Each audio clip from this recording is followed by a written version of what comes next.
नमस्कार विद्यार्थियों, मैं नरेश कुमार खजूरिया। गबन का पाठ भाग 2 में आपका हार्दिक स्वागत करता हूं। पिछले भाग में यानी कि पहले भाग में हमने गबन की 2 किस्तों या 2 अध्यायों का अध्ययन किया, जिसमें शुरुआत में ही जिसमें हमारे सामने प्रेमचंद जो है वो अपने 2 पात्रों को सामने लाते हैं। पहला पात्र जो है वो उपन्यास का केंद्र बिंदु है, महत्वपूर्ण स्त्री पात्र जिसका नाम जालपा है और उसकी माता का नाम मानकी है। कथा में यह होता है कि प्रेमचंद जो है वो एक ग्रामीण परिवेश को चुनते हैं और उस परिवेश में सावन का महीना है और ग्रामीण महिलाएं जो हैं वो किस तरह से कजरी गा रही हैं, 12 मासा गा रही हैं। और उस कजरी और 12 मासा के साथ महिलाओं का, स्त्रियों का, ग्रामीण स्त्रियों का कैसा संबंध है, जो ब्याह दी गई बेटियां हैं उनका कैसा संबंध है सावन के साथ, सावन के झूलों के साथ, और जो नई अभी छोटी बच्चियां हैं उनका कैसा संबंध है। इसका मनोवैज्ञानिक चित्रण जो है वो प्रेमचंद शुरू में ही करते हैं कि वो जो गांव की औरतें हैं उनको अपना बचपन जो है वो याद आ जाता है, और आगे चलते ही उस परिवेश को बुनते हुए कैसे एक बिसाती जो है वो बच्चों का खेलने का सामान और स्त्रियों के लिए गहने और भी तमाम चीजें जो हैं वो बेचने के लिए आया हुआ है। तो एक बालिका जो है जिसकी आंखें बड़ी बड़ी हैं और जिसकी नजर जो है वो उस जगह पे पड़े हुए तमाम खिलौनों पे ना पड़ के जाके कहां पे पड़ती है, एक सुंदर चंद्रहार पर पड़ती है, जो उन तमाम चीजों में यानी कि जो सबसे चमकदार चीज है उसके ऊपर पड़ती है। और यह बालिका कौन है? यह बालिका जालपा ही है, जिसकी माता जो है वो उसके लिए वो चंद्रहार फिर खरीद ही लेती है। इसी के साथ फिर आगे अगला अध्याय आता है और हमारे पास तीसरा जो पात्र है वो सामने आता है, महाशय दीनदयाल, जो जमींदार के मुख्तियार हैं और जिनका चरित्र प्रेमचंद इस तरह से बताते हैं कि किसान ना होकर किसान हैं, खेती करते हैं, जमींदार ना होकर जमींदारी करते हैं, थानेदार ना होकर भी थानेदारी करते हैं। तो यानी कि उसका कैसा चरित्र है, जिसकी आमदन मात्र महीने की 5 रुपए है, यानी कि अगर वो खर्च करे तो उससे उसका तंबाकू भर भी नहीं चलता है, पर फिर भी वह अपनी स्त्री के लिए 600 रुपए का चंद्रहार खरीद कर लाता है। और यहीं से, और जब भी वह कभी बाजार जाता है या कहीं प्रयाग जो जिस जगह से वो आता है, तो वह क्या करता है, अपने बेटी के लिए, जालपा के लिए हमेशा ही कोई ना कोई आभूषण जो है वो लेके आता है। ये आभूषणों के लिए इस तरह का जो प्रेम बाल मन में जो कैसा प्रभाव पड़ गया कि उसके मन में एक लालसा सी उत्पन्न हो गई कि उसको गहने इतने पसंद थे कि वह किसी और खिलौने के साथ कभी खेलती ही नहीं थी। और जहां जाना, जहां भी जो काम करना उसने, यानी कि जहां भी किसी फंक्शन में जाना हो तो वो वही चंद्रहार पहन के जाया करती। तो एक दिन जब असल में ही उसकी माँ के लिए चंद्रहार ले आया जाता है तो वह मांग करती है अपने पिता से कि मुझे भी आप ला के दोगे। माँ से भी कहती है, तो माँ कहती है ये चंद्रहार तुम्हारे ससुराल से आएगा तुम्हारे लिए। तो यानी कि ससुराल जो उसके लिए कल तक कोई डरावनी चीज थी, वो अब उसके लिए डरावनी नहीं बची हुई थी, है? तो अब उसको यह है कि जो मेरे मायके के, यानी कि मेरे जो माता पिता हैं, ससुराल के लोग इससे भी ज्यादा अच्छे होंगे जो मुझे चंद्रहार ला के देंगे। तो ये सारी उम्र जो है वो बीतती यानी कि एक बचपन का जो समय है वो बीत जाता है तुरंत ही, और हंसते खेलते 7 वर्ष कट गए और वह दिन भी आ गया जब उसकी चिर संचित अभिलाषा पूरी होगी।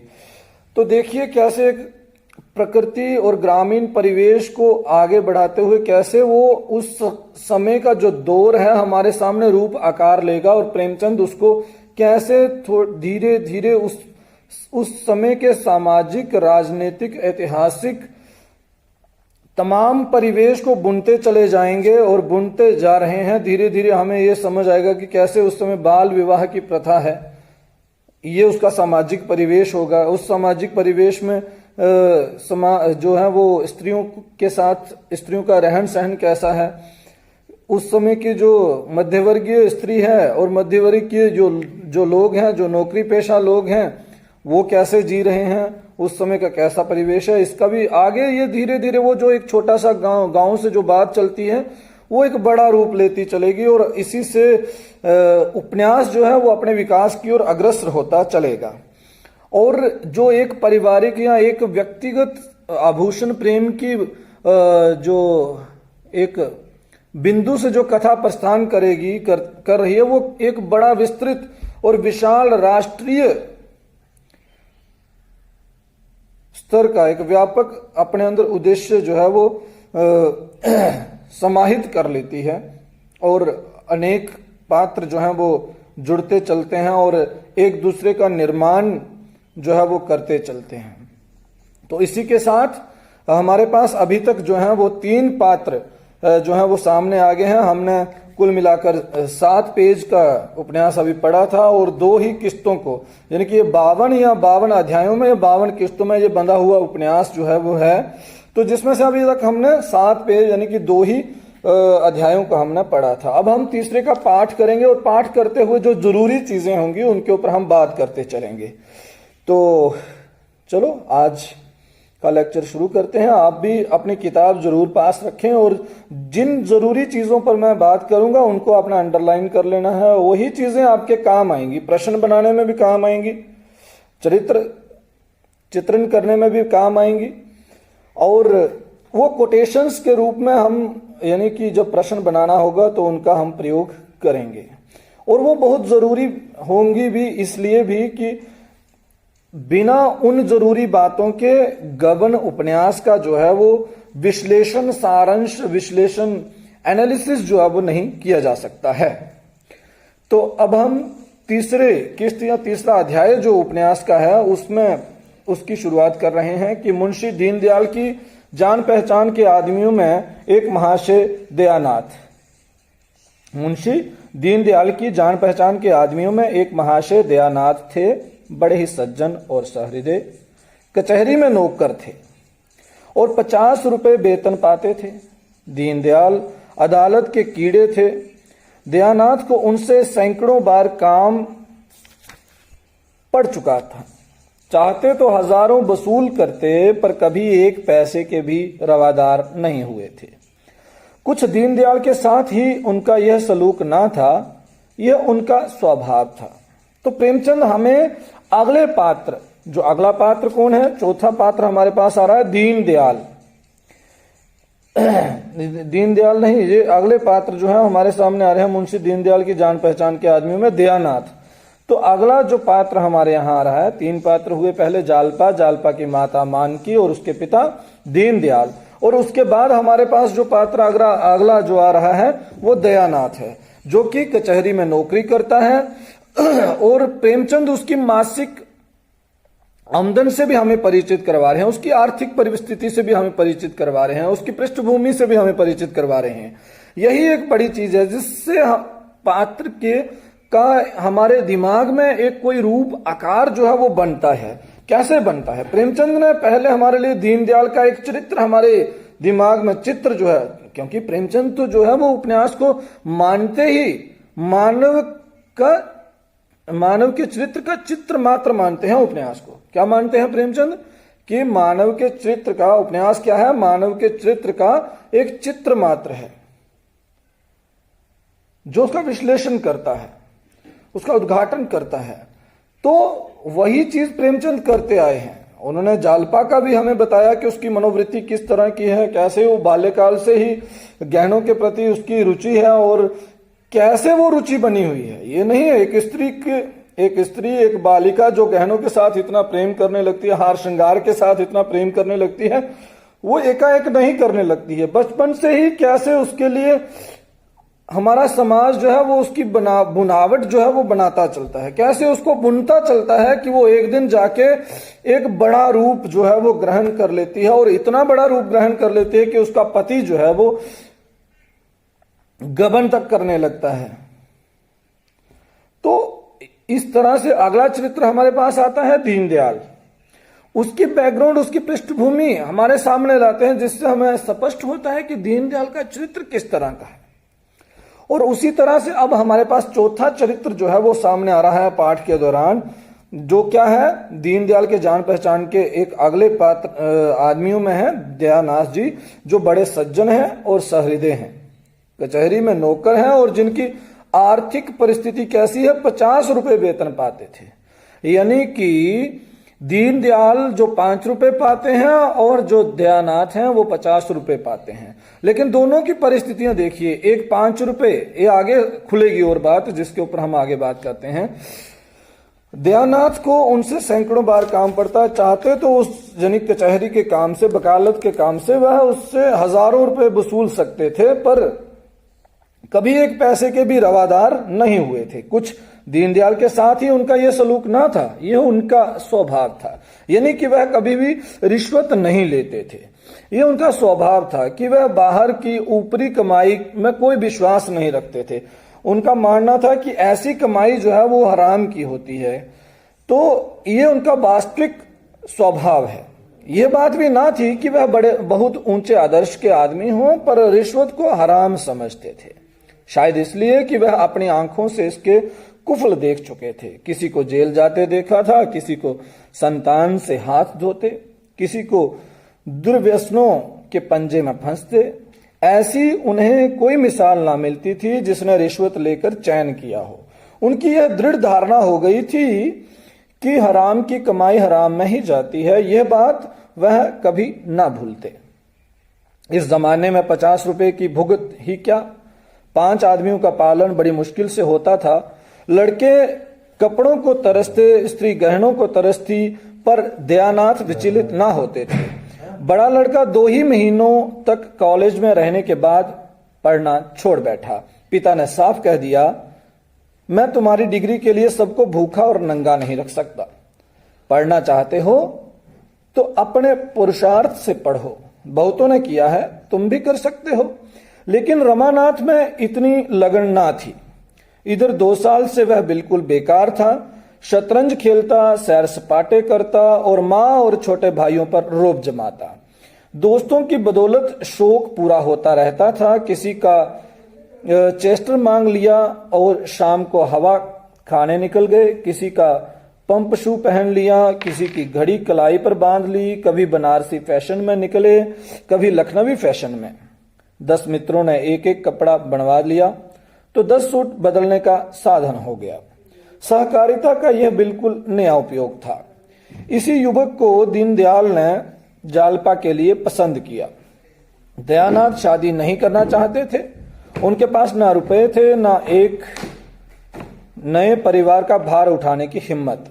पर जागेश्वरी ने त्रियाहट से काम लिया और इस शक्ति के सामने पुरुष को झुकना पड़ा। जागेश्वरी बरसों से पुत्र वधू के लिए तड़प रही थी। जो उसके सामने बहुएं बनकर आईं, वे आज पोते खिला रही थी। फिर उस दुखिया को कैसे धैर्य होता। वह कुछ कुछ निराश हो चली थी।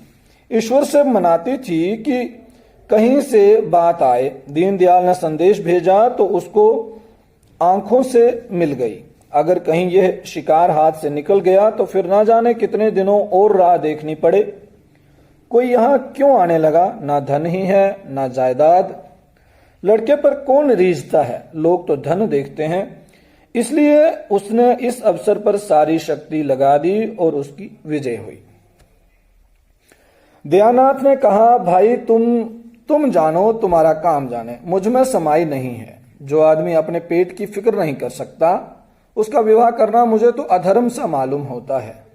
फिर रुपए की भी तो फिक्र है। 1000 तो टीम टाम के लिए चाहिए, जोड़े और गहनों के लिए अलग। कानों पर हाथ रखकर, ना बाबा, ये बोझ मेरे मान का नहीं। जागेश्वरी पर इन दलीलों का कोई असर नहीं हुआ। बोली, वह भी तो कुछ देगा।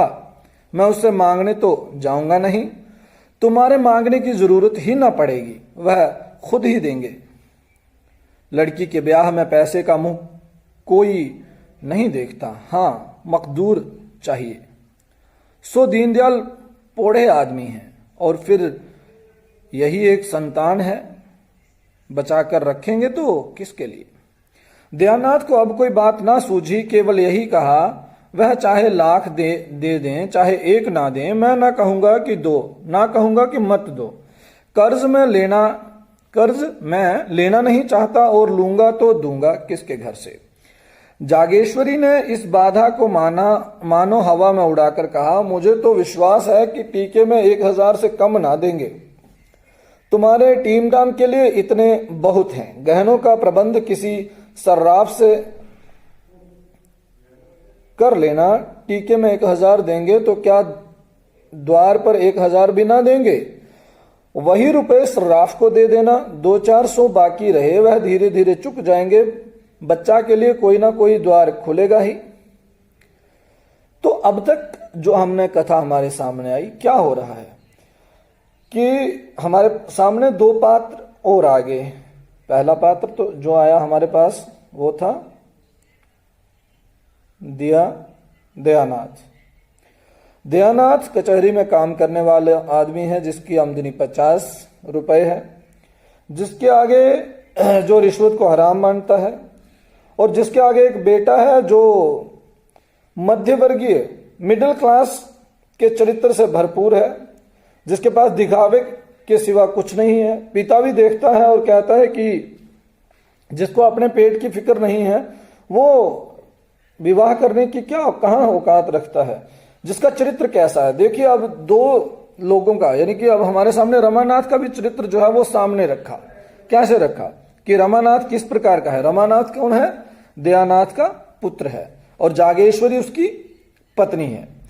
तो रमानाथ का चरित्र कैसा है?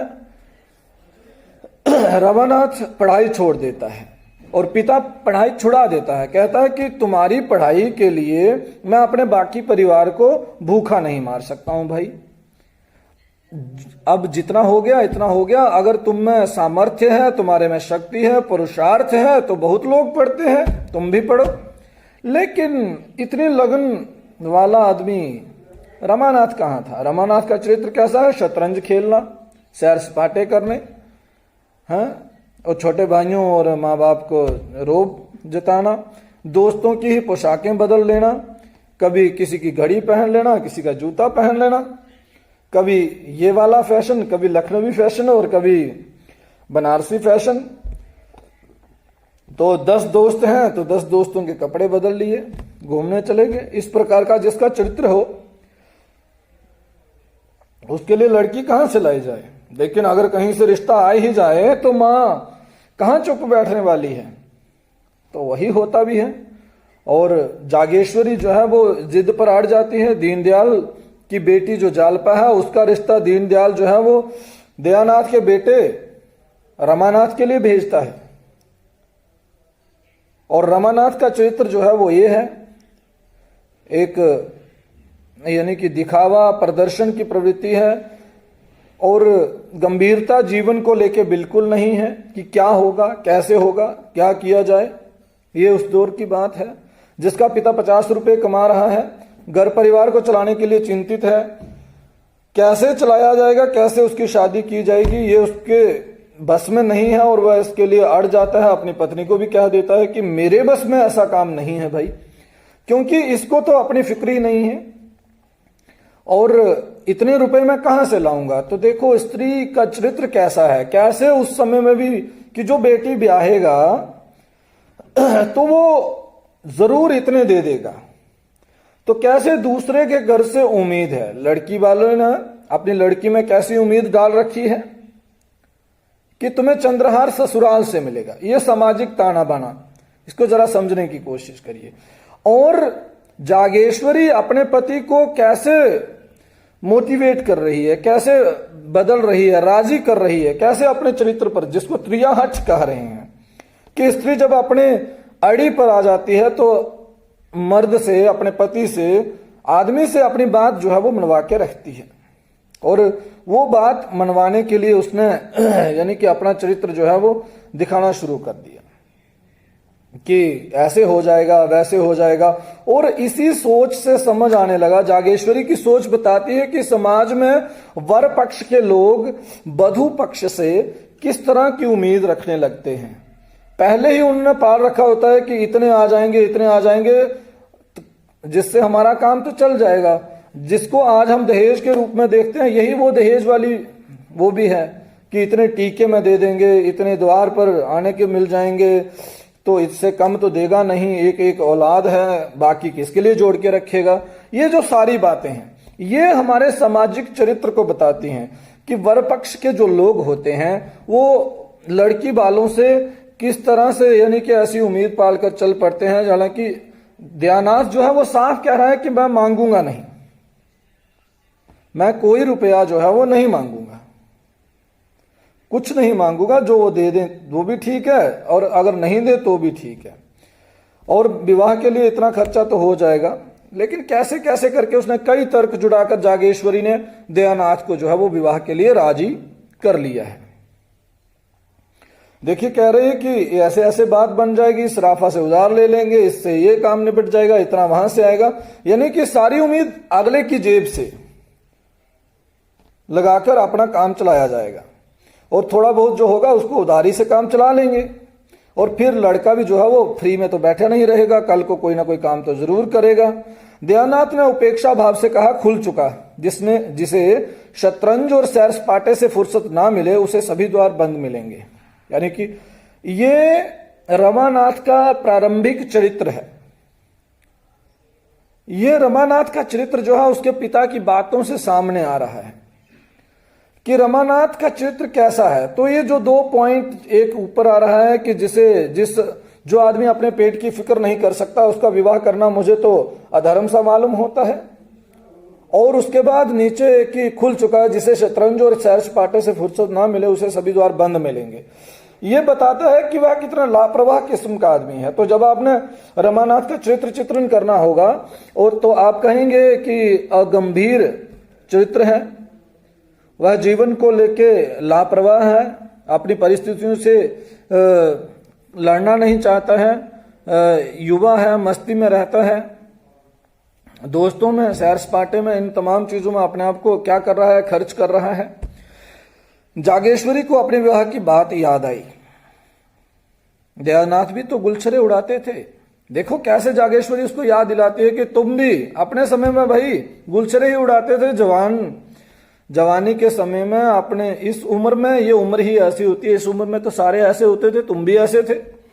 लेकिन उसके आते ही उन्हें 4 पैसे कमाने की फिक्र कैसे सिर पर सवार हो गई थी। साल भर भी ना बहू आ जाएगी तो उसकी आंखें भी खुलेंगी, देख लेना, अपनी बात याद करो। जब तक गले में जुआ नहीं पड़ा है तभी तक ये कुलेले हैं। जुआ पड़ा और सारा नशा हिरण हुआ। निकम्मों को राह पर लाने का इससे बढ़कर और कोई उपाय नहीं। तो ये सामाजिक अवधारणाएं हैं कि जो कुछ नहीं कर रहा उसकी शादी करवा दो भाई, कल को फिक्र पड़ेगा घर परिवार का, बीवी का, और जाके उसको जनी की कुछ ना कुछ कमा के जो है वो लाना पड़ेगा है। तो ये सामाजिक अनुभव कुछ तैयार करके उसके आधार से बातें बोलने लगती हैं और ये कहावतें बन जाती हैं कुछ की। देखो वही कहावत जहां पे भी आने लगती है, जब तक गले में जुआ नहीं पड़ा है तभी तक ये कुलेले हैं। जुआ पड़ा और सारा नशा फिर न हुआ। निकम्मों को राह पर लाने का इससे बढ़कर कोई उपाय ही नहीं है। यानी कि उसके साथ साथ वो अपने पति दयानाथ को, जागेश्वरी जो है वो अपने पति दयानाथ को ताना भी लगा गई कि तुम भी अपने समय में कुछ नहीं कमाते थे, तुम भी गुलछरे ही उड़ाते थे। जैसे ही हमारी शादी हो गई उसके बाद तुम्हें भी तो 4 पैसे कमाने की फिक्र हो गई कि कैसे कमाया जाए, कैसे चलाया जाए, और साल भर में ही तुम नौकर हो गए थे। ये भी कल को कुछ ना कुछ हो जाएगा। जब दयानाथ परास्त हो जाते थे तब अखबार पढ़ने लगते थे। अपनी हार को छिपाने का उनके पास यही साधन था।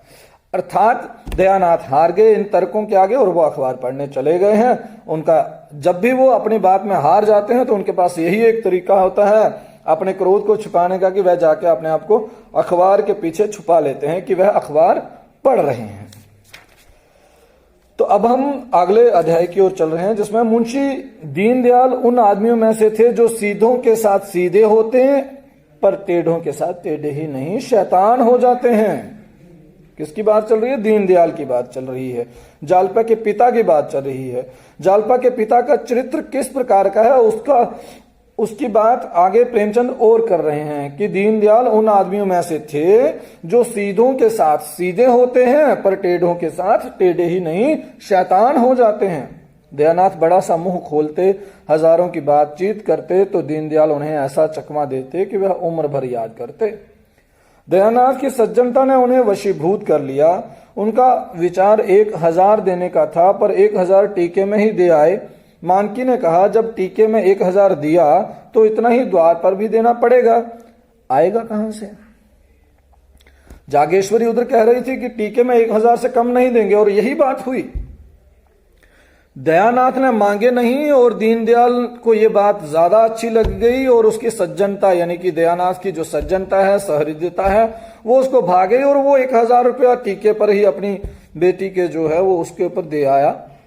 अब द्वार पर भी 1000 देंगे ही ये उम्मीद होने लगी। और मानकी जो दीनदयाल की पत्नी है वह कहती है कि ये 1000 आएगा कहां से? दीनदयाल चिड़कल बोले, भगवान मालिक हैं, जब उन लोगों ने उदारता दिखाई और लड़का मुझे सौंप दिया तो मैं भी दिखा लेना चाहता हूं कि हम भी शरीफ हैं और शील का मूल्य पहचानते हैं। अगर उन्होंने हेकड़ी जताई होती तो अलबत्ता उनकी खबर लेता। देख लो, प्रेमचंद ने ऊपरी कहा कि दीनदयाल उन आदमियों में से हैं जो सीधों के साथ सीधे हैं और टेढ़ों के साथ टेढ़े हैं।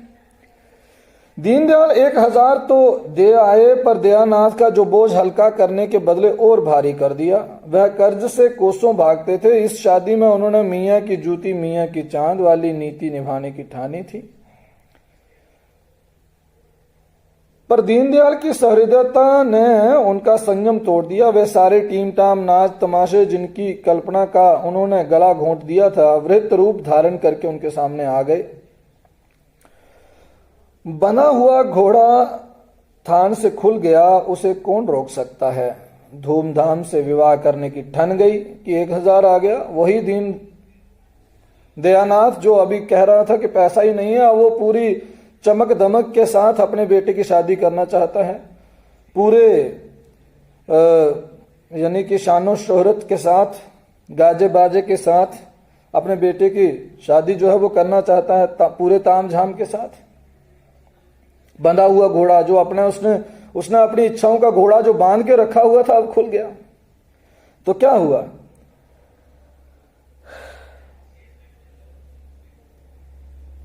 पहले जोड़े गहने को उन्होंने गौण समझ रखा था, अब वही सबसे मुख्य हो गया। ऐसा चढ़ाव हो कि मड़वे वाले देखकर फड़क उठें, सबकी आंखें खुल जाएं। कोई 3000 का सामान बनवा डाला। सर्राफ को 1000 नकद मिल गए। 1000 के लिए 1 सप्ताह का वादा हुआ तो उसने कोई आपत्ति ना की। सोचा 2000 सीधे हुए जाते हैं, 500-700 रुपए रह जाएंगे। वह कहाँ जाते हैं? अब सर्राफा जो होता है, गहने बनाने वाला जो है, उसके पास यानी कि 1000 उसको मिल गया और 1 हफ्ते का वादा किया कि 1 हफ्ते के बाद 1000 और मिल जाएगा और दे देंगे। तो सराफा भी चुप रहा कि चलो 2000 तो नकदी में आ जाएगा, इसके बाद जो बचा उसको आगे पूरा कर लेंगे, 500-700 जो है वो हो जाएगा। और 3000 के गहने बनवा डाले। जो अभी कह रहा था कि मेरे पास फूटी कोड़ी नहीं है, पराए घर से जब धन आया तो देखो कैसे मन की भावनाएं जो है वो खुल गई। व्यापारी की लागत निकल जाती है तो नफे को तत्काल पाने के लिए आग्रह नहीं करता। ये प्रेमचंद का अपना कोटेशन है कि व्यापारी की अगर लागत निकल जाए तो वह पूरा मुनाफा जो है वो पाने के लिए उतने ज्यादा आग्रह नहीं करता है। फिर भी चंद्रहार की कसर रह गई, यानी कि चंद्रहार फिर भी नहीं बना पाए। 3000 के गहने बनवा लिए, सारा सामान बना लिया, फिर भी चंद्रहार की कसर रह गई। जड़ाऊ चंद्रहार 1000 से नीचे अच्छा नहीं मिल सकता था। जो जड़ाऊ चंद्रहार था वह 1000 से नीचे अच्छा नहीं मिल सकता था। दयानाथ का जी तो लहराया कि लगे हाथ उसे भी ले लो, किसी को नाक सिकोड़ने की जगह तो ना रहेगी, पर जागेश्वरी इस पर राजी नहीं हुई। यानी कि दयानाथ ने हिम्मत कर ली थी कि चंद्रहार भी बना लिया जाना चाहिए ताकि वो जो लोग हैं, यही मध्य वर्ग के प्रदर्शन प्रियता है। दिखावा है कि कोई कुछ बोले ना, कोई कमी नहीं दिखनी चाहिए, मैं उनको नीचे दिवा के रखूंगा या ऐसे करके रखूंगा या वैसे करके रखूंगा। ये मध्य वर्ग का चरित्र जो है उसको प्रेमचंद यहां पे बुन के रख देते हैं कि चंद्रहार तक वो पहुंच जा रहा है जिसके पास कल 4 रुपए नहीं है और अब वर पक्ष के या वधु पक्ष से खुला पैसा आने की वजह से या 1000 आ जाने से उसकी हौसले, जो उसके आकांक्षाओं का घोड़ा बंधा हुआ था, वो कितना भागने लगा है। बाजी पलट चुकी थी। जागेश्वरी यानी कि उसकी पत्नी जो है वो मना कर गई कि राजी नहीं हुई कि चंद्रहार नहीं बनाएंगे। 3000 के गहने तो आगे ही हो गए। दयानाथ ने गर्म होकर कहा, तुम्हें क्या, तुम तो घर में बैठी रहोगी, मौत तो मेरी होगी, अब उधर के लोग नाक मुंह सिकोड़ने लगेंगे। हाँ देखो, अब ये मध्य वर्ग का चरित्र, दूसरों की बातों का, दूसरों के तानों का कितना ध्यान जो है वो रहता है कि वहां तो मैं जाऊंगा, तुम तो घर में रहोगे। जागेश्वरी दोगे कहां से, क्या सोचा है, अब वो परेशान हुआ। जागेश्वरी ने उसको अब याद दिलाई, भाई देख ले कहां से देगा इतना पैसा, कम से कम 1000 तो वहां मिल ही जाएंगे। खून मुंह लग गया क्या, जागेश्वरी ने ताना लगाया कि देखो आराम की कमाई को मुंह लग गया, अब है पराए घर के धन की ओर तुम्हारा मुंह लग गया। दयानाथ ने शर्माकर कहा, नहीं नहीं, मगर आखिर वहां भी तो कुछ मिलेगा जागेश्वरी, वहां मिलेगा तो वहां खर्च भी तो होगा। नाम जोड़ गहने से नहीं होता, दान दक्षिणा से होता है। इस तरह चंद्रहार का प्रस्ताव रद्द हो गया। मगर दयानाथ दिखावे और नुमाइश को चाहे अनावश्यक समझें, रमानाथ उसे परमावश्यक समझता था। स्थिति देख लीजिए, दयानाथ जो दिखावा नहीं करता है वो भी दिखावे में जा पहुंचा है, लेकिन रमानाथ जो उसका पुत्र है वह तो दिखावा बहुत जरूरी यानी कि परम आवश्यक समझता है। बारात ऐसे धूम से जानी चाहिए कि गांव भर में शोर मच जाए। पहले दूल्हे के लिए पालकी का विचार था, रमानाथ ने मोटर पर जोर दिया। पालकी से दूल्हा नहीं जाएगा भाई, मोटर पर जाएगा। उसके मित्र ने इसका अनुमोदन किया। प्रस्ताव जो है वो क्या हो गया, स्वीकृत हो गया। दयानाथ एकांत प्रिय जीव थे, ना किसी से मित्रता थी ना किसी से मेल जोल। रमानाथ मिलनसार युवक था। दोनों का चरित्र एक दूसरे से विरोधी है, यानी कि दयानाथ जो उसके पिता हैं वह सीमित दायरे में रहते थे, इतने खुले हुए नहीं थे, ना ज्यादा दोस्त मित्र थे, ना किसी से मिलना जुलना था, ना उठना बैठना था ज्यादा। तो पुत्र जो है रमानाथ जो है उसका इसके विपरीत व्यवहार है, वह मिलनसार युवक है। उसके मित्र ही इस समय हर एक काम में अग्रसर हो रहे थे।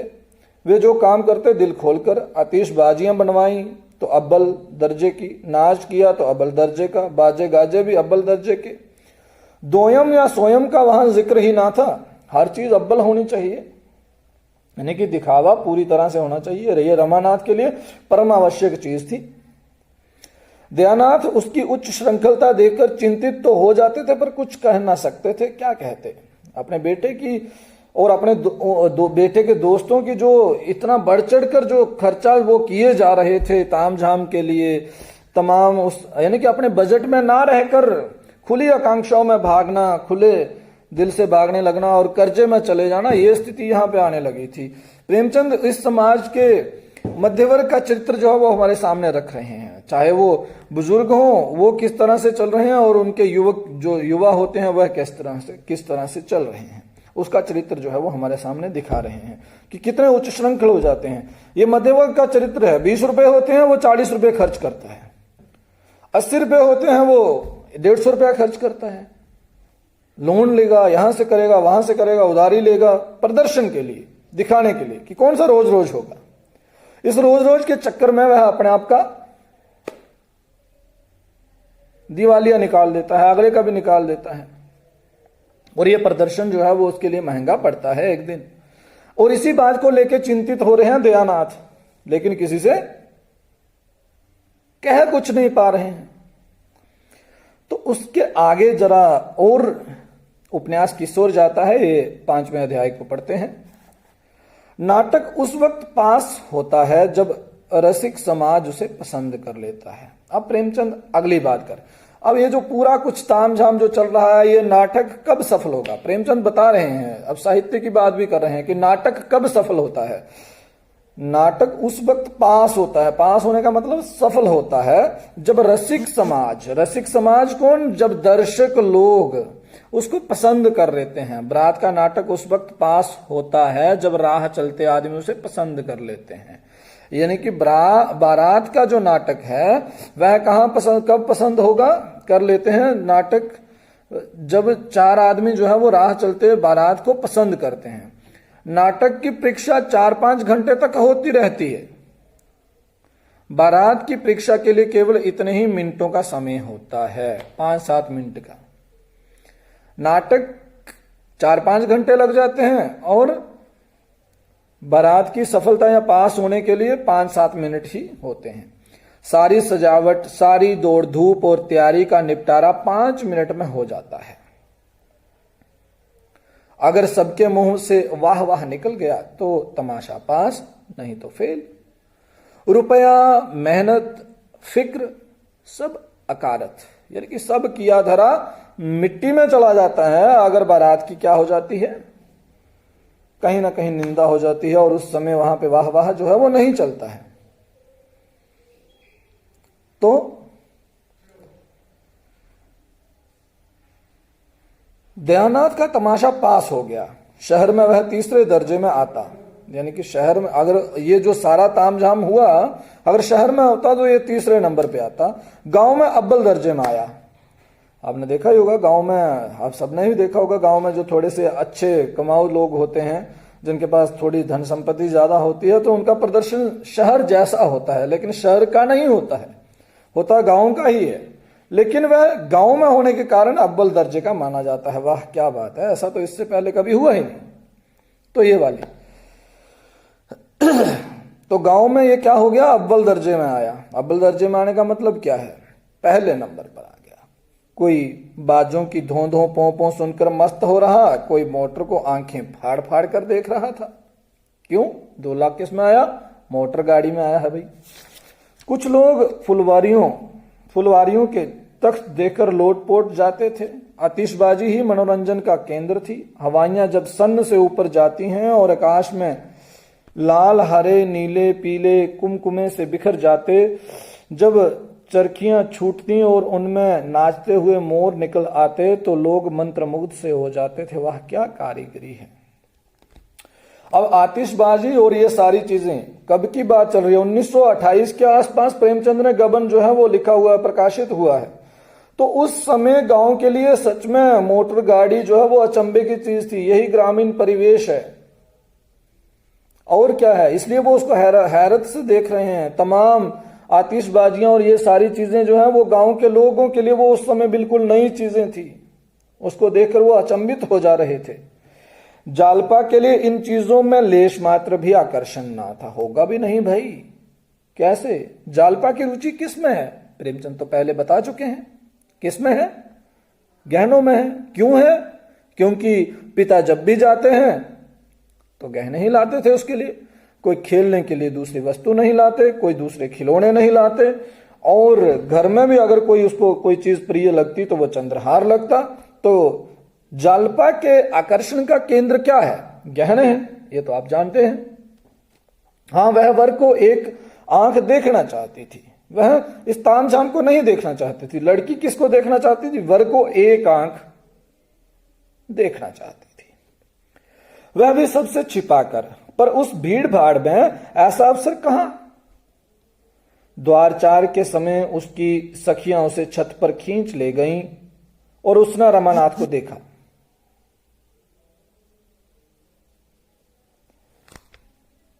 उसका सारा विराग, सारी उदासीनता, सारी मनोव्यथा।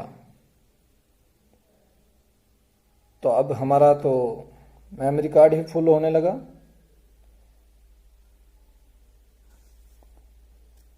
तो हम वीडियो को यहीं रखेंगे कि यानी कि बारात निकल चुकी है और वो वहां पहुंच चुकी है, और बधू का पेज नंबर 12 तक, यानी कि जालपा का इसमें कोई रुचि नहीं है। अगर ये काम आपको अच्छा लग रहा हो, आपको लग रहा हो कि इसके लिए कोई मेहनत कर रहा है,